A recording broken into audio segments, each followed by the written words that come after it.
Here's ato yung shortcut ang ating ano guys, ang ating apitada. Shortcut na lang po pagluto.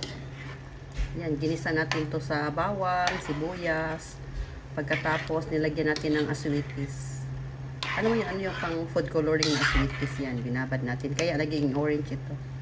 Pagkatapos, nilagay ko ng potato at saka carrots. Saka nilagyan ko na din siya ng, ng peanut butter. Shortcut na lang po para hindi masyado mahaba ang ating video. Ayan. Pagkatapos, ating lagyan ng rino. Ayan. Ating lagyan ng liver spread. Ayan guys. Ating ilagay yan dito. Liver spread. Para mas yummy po yan. Tamang-tama sa mga holiday season. Lutuin nyo ito. Masarap. Yan. Katapos ating lagyan ng ng tomato paste. Yan. Kasi ating lagyan ng tomato paste. Yan. Kunti lang. Huwag lahatin. Huwag isang packet. At saka isang tomato sauce.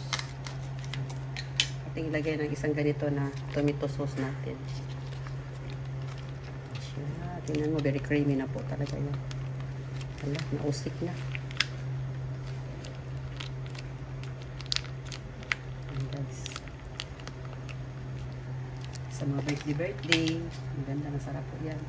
Pagkatapos ating lagayan ng ng pineapple. Siya. Isama na natin ang kanyang ilagay isang packet lang din. Tapos haluin natin yan siya. Tingnan ninyo. Sarap yan. Pwede yung panghanda sa birthday, sa Pasko, sa New Year. Ayan po, masarap po yan. Kahit anong occasion, pwede yan. Atin mo na i-melt lahat. Yes. Sarap na haluin.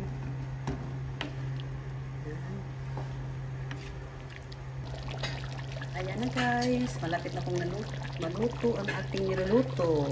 Ilagay natin ang ating paprika, ating beans, at saka green peas. Yan, very yummy.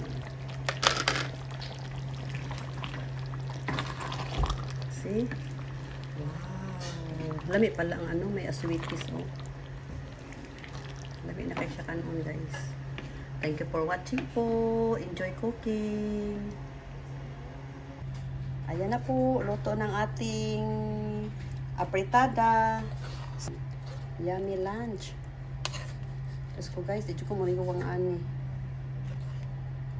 kainan na.